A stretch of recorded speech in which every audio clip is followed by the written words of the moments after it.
Hello, this is online class from Chaudhary sugar Singh inter college.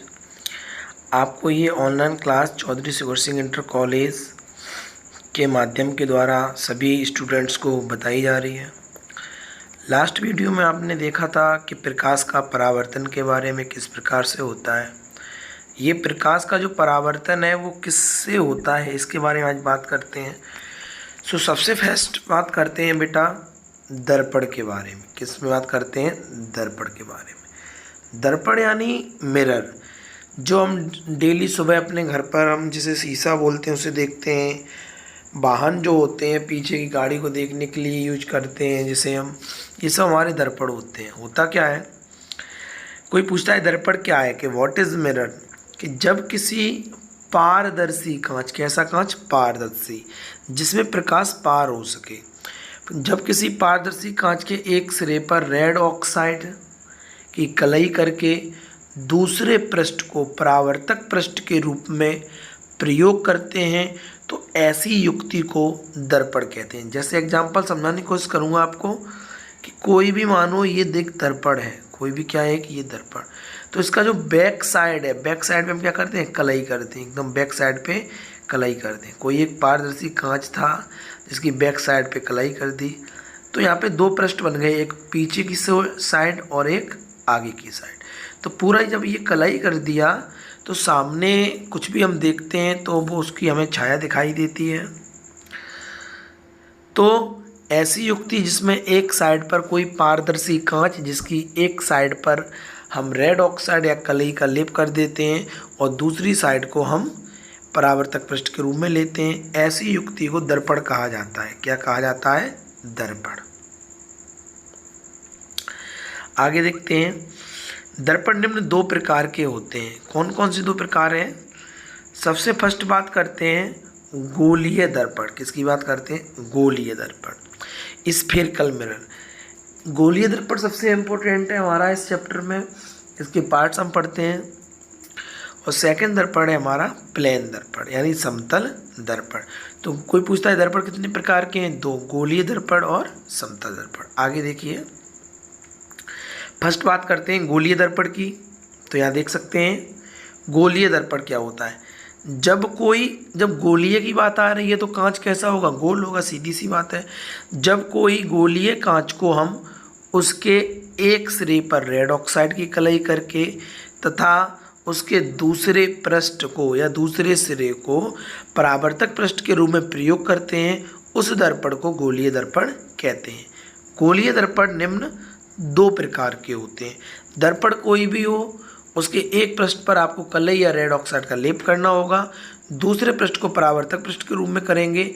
अब बात यहाँ करते हैं गोलीय दर्पण की, तो यहाँ पे जो दर्पण होगा वो गोल होगा। आगे देखें, गोलीय दर्पण भी दो प्रकार के होते हैं, जो मैंने आपको बताया बहुत ही इंपॉर्टेंट होते हैं दोनों। फर्स्ट होता है हमारा अवतल दर्पण, सेकंड है उत्तल दर्पण, यानी कॉनकेव मिरर और कॉन्वेक्स मिरर। कॉनकेव, यहाँ से अगर हम देखें हम कॉनकेव मिरर और कॉन्वेक्स मिरर, इन दोनों की डेफिनेशंस देखते हैं इसकी कि क्या डेफिनेशंस हैं, इसके उपयोग क्या हैं। सबसे फर्स्ट बात करते हैं अवतल दर्पण की। किसकी बात करते हैं? अवतल दर्पण की। देखिए आप, अवतल दर्पण ये क्या है? अवतल दर्पण। आप ध्यान से देखना, इसकी डेफिनेशन होती है वह दर्पण जिसमें एक साइड पर रेड ऑक्साइड, आप देख रहे हैं जैसे ये हमने एक छोटा सा, जैसे ये कोई गोल कांच था, ये गोलीय दर्पण था हमारा, इसके जो पार्ट्स होते हैं वो दो थे, उत्तल और अवतल। अब इस गोलीय दर्पण को हमने क्या किया? इसके पार्ट कर दिए, 1 2 3 और ये 4। अब आप देख सकते हैं, सिर्फ आप फोकस इस पर करना। आप फोकस किस पे करेंगे? सिर्फ और सिर्फ इस पर, ये वाले पार्ट पर। 1 2 3 4। तो आप देख सकते हैं कोई गोलीय दर्पण है, उसका एक पार्ट कर दिया, ये दूसरा कर दिया, ये तीसरा कर दिया, ये चौथा कर दिया। तो इनमें से दर्पण बांट दिए अवतल उत्तल। कैसे? देखो आप, अवतल दर्पण क्या होता है? वह दर्पण जिसमें परावर्तक पृष्ठ यानी प्रकाश का परावर्तन होता है, ये प्रकाश की किरण आई और ये कलई कर दी है, इसमें देखो आप देख सकते हैं ये कलई कर दी है। तो वह दर्पण जिसमें परावर्तक पृष्ठ दबे हुए भाग से हो, आप देख रहे हैं ये भाग दबा हुआ है, आप ध्यान से देखो इसको, कैसा ये दबा हुआ। कौन कैव क्यों बोलते हैं? कैव, अगर आप ऐसे याद ना कर पाओ ऐसे कर सकते हैं केव। केव मीन्स क्या होती है? गुफा। और गुफा हमेशा कहाँ होती है? अंदर की ओर, अंदर की ओर होती है गुफा। तो यहाँ पे बात कर रहा है कि वह दर्पण जिसमें परावर्तक पृष्ठ दबा हुआ भाग होता है उसको हम बोलते हैं अवतल दर्पण। देखो दबा हुआ परावर्तक पृष्ठ। आगे आप देख सकते हैं वह दर्पण जिसमें प्रकाश का परावर्तन दबे हुए भाग से होता है, अर्थात जिस दर्पण का परावर्तक पृष्ठ कैसा होता है? दबा हुआ होता है, उसे हम क्या कहते हैं? अवतल दर्पण। आपने एग्जाम्पल भी देखा। अब बात करते हैं अवतल दर्पण के प्रयोग। होता क्या है? अवतल दर्पण के द्वारा किसी छोटी वस्तु का बड़े से बड़ा प्रतिबिंब बनाया जाता है। तो अवतल दर्पण के निम्न प्रयोग होते हैं। सबसे फर्स्ट, अवतल दर्पण के द्वारा छोटी वस्तु का बड़ा प्रतिबिंब बनाने के लिए करते हैं, यानी इसका जो उपयोग करते हैं, क्या करते हैं? छोटी वस्तु कोई हो, कोई छोटी वस्तु उसका बड़ा प्रतिबिंब बनाते हैं। जैसे डॉक्टर्स होते हैं या गले नाक कान के जो डॉक्टर्स होते हैं वो अवतल दर्पण के द्वारा ही हमारी कोई छोटी जो मांस पे कुछ भी, जैसे कान की बात करें या नाक की बात करें, गले की करें, तो बड़ा प्रतिबिंब दिखाई देता है उनको। आगे क्या है? अवतल दर्पण का प्रयोग वाहनों के अग्रदीपों के लिए किया जाता है। अग्रदीप मतलब जो आगे की लाइट्स होती हैं, तो बहुत बड़ा तुरंत ही प्रतिबिंब दिखाई दे या तुरंत ही प्रतिबिंब बनता है अग्रदीपों के लिए, यानी आगे वाली लाइट के लिए। तो ये हो गया अवतल दर्पण। अब बात करते हैं उत्तल दर्पण की। उत्तल दर्पण क्या होता है? देखो उसमें था कि वह दर्पण जिसमें परावर्तक पृष्ठ या प्रकाश का परावर्तन दबे हुए भाग से था, ये रहा दबा हुआ भाग। इसमें क्या कह रहा है कि वह दर्पण जिसमें प्रकाश का परावर्तन, ये तो कलई हो गई, कलई हमेशा राइट साइड पर रहेगी, उभरे हुए भाग से हो। किससे हो? उभरे हुए भाग से। उस दर्पण को बोलते हैं उत्तल दर्पण। वह दर्पण जिसमें प्रकाश का परावर्तन उभरे हुए भाग से होता है उसे बोलते हैं उत्तल दर्पण। आप डेफिनेशन देख सकते हैं, वह दर्पण जिसमें प्रकाश का परावर्तन उभरे हुए भाग से होता है, अर्थात जिसका परावर्तक पृष्ठ उभरा हुआ होता है, ऐसे दर्पण को हम उत्तल दर्पण कहते हैं। अब इसकी बात करते हैं, इसके उपयोग। उत्तल दर्पण के उपयोग क्या होते हैं? जैसे आप देख चुके हैं कि अवतल दर्पण के द्वारा छोटी वस्तु का बड़ा प्रतिबिंब बनता है, तो उसका जस्ट अपोजिट क्या हो जाएगा कि उत्तल दर्पण का प्रयोग बड़ी वस्तु का छोटा प्रतिबिंब बनाने के लिए करते हैं। जो हमारी जैसे बाइक हो या फिर कोई भी वाहन बड़ा हो, तो आपने देखा होगा साइड से एक मिरर लगा हुआ होता है। कैसा होता है? मिरर लगा हुआ होता है। तो वो पीछे वाली जो भी गाड़ी होती हैं उनका प्रतिबिंब, गाड़ी बहुत बड़ी होती है और छोटा प्रतिबिंब बनाती है, इसे हम क्या कहते हैं? उत्तल दर्पण। तो यानी अवतल दर्पण हमेशा दबा हुआ होता है और उत्तल दर्पण हमेशा उभरा हुआ होता है। उत्तल दर्पण का प्रयोग वाहनों में पीछे की वस्तुओं को देखने के लिए किया जाता है। अब ये तो पार्ट हो गए थे गोलीय दर्पण के, अवतल और उत्तल। अब बेटा बात करते हैं समतल दर्पण की। समतल दर्पण क्या होता है? Plane mirror. तो यानी वह दर्पण जिसमें परावर्तक पृष्ठ समतल होता है, उस दर्पण को हम समतल दर्पण कहते हैं। दूसरा, इसमें जैसी वस्तु होती है प्रतिबिंब वैसा ही बनता है। जैसे अवतल दर्पण में छोटी वस्तु का बड़ा प्रतिबिंब बन रहा था, उत्तल दर्पण में बड़ी वस्तु का छोटा प्रतिबिंब बन रहा था। समतल दर्पण में जैसी वस्तु होती है प्रतिबिंब उसका वैसा ही बनता है। वह दर्पण जिसमें प्रकाश का परावर्तन समतल भाग से होता है, अर्थात जिसका परावर्तक पृष्ठ समतल होता है, उस दर्पण को समतल दर्पण कहते हैं। तो ये दर्पण की बात आ गई। अब दर्पण में जब वस्तु को हम जब देखेंगे तो उसका प्रतिबिंब भी बनेगा। क्या बनेगा? प्रतिबिंब। अब बात करते हैं प्रतिबिंब यानी इमेज क्या होती है। जब किसी वस्तु से प्रकाश की किरणें निकलती हैं, कोई भी वस्तु मान लो उससे प्रकाश की किरणें निकलती हैं, या निकलने के बाद प्रकाश किरणें उनका परावर्तन होगा। यदि कोई चिकनी सतह पर टकराएंगी तो परावर्तन होगा, और जैसे पानी में अगर हम देखते हैं नीचे की साइड तो वहाँ अपवर्तन होगा। के बाद जिस बिंदु पर आकर मिलती हैं उस बिंदु को ही हम वस्तु का प्रतिबिंब कहते हैं। जैसे एग्जाम्पल समझाने की कोशिश करते हैं आपको। ये कोई एक दर्पण है, यहाँ मान के चलिए कोई एक वस्तु रख दी गई है, और ये यहाँ से प्रकाश की किरण निकलेगी, वो इधर आएगी, एक और किरण निकल के जाएगी। अब ये दोनों किरणें वो किस बिंदु पर मिली? दोनों किरणें हैं वो बेटा, ये मैं देखो ब्लू कलर का पॉइंट है, इस बिंदु पर मिल रही हैं। तो जब किसी वस्तु से प्रकाश की किरणें निकलती हैं तो निकलने के बाद प्रकाश किरणें परावर्तन या अपवर्तन के पश्चात जिस बिंदु पर, अब ये इस बिंदु पर मिल रही हैं, यही पे वस्तु का प्रतिबिंब बनता है। तो इस बिंदु को ही हम वस्तु का प्रतिबिंब कहते हैं। आगे देखिए, प्रतिबिंब निम्न दो प्रकार के होते हैं। कितने होते हैं? निम्न दो प्रकार के। एक होता है वास्तविक प्रतिबिंब, यानी जो हमें रियलिटी दिखाई देती है। दूसरा होता है आभासी प्रतिबिंब। तो सबसे पहले बात करें वास्तविक प्रतिबिंब क्या होता है। वह प्रतिबिंब जिसमें प्रकाश किरणें वास्तव में मिलती हैं, उस प्रतिबिंब को वास्तविक प्रतिबिंब कहते हैं। यानी हमें बिल्कुल रियलिटी में मिलती हुई दिखाई देती हैं या मिलती हैं, उस प्रतिबिंब को वास्तविक प्रतिबिंब कहते हैं। वास्तविक प्रतिबिंब हमेशा ध्यान रखना बेटा, वास्तविक प्रतिबिंब जो होता है हमारा हमेशा वस्तु का उल्टा बनता है। एग्जाम्पल जैसे ये मानो कोई एक वस्तु है, यहाँ पे कोई एक मिरर रखा हुआ है। अब जो इसका प्रतिबिंब बनेगा वो देखो उल्टा बनेगा। ये वस्तु का सिरा हो गया, ये हेड हो गया, ऊपर था अभी, अब ये हेड कहाँ आ गया? नीचे आ गया। तो वास्तविक प्रतिबिंब का जो वस्तु का वास्तविक प्रतिबिंब बनता है, यानी जिन वस्तुओं का वास्तविक प्रतिबिंब बनता है वो कैसा बनता है? उल्टा। जैसे वास्तविक प्रतिबिंब की क्या, जैसे बात की जाए, जैसे आपको बताऊं, कोई भी सिनेमा हॉल आपने देखा होगा, उस पर कोई पिक्चराइज होती है, वो सभी कैसे प्रतिबिंब बनते हैं? वास्तविक प्रतिबिंब बनते हैं। अब बात करते हैं आभासी प्रतिबिंब की।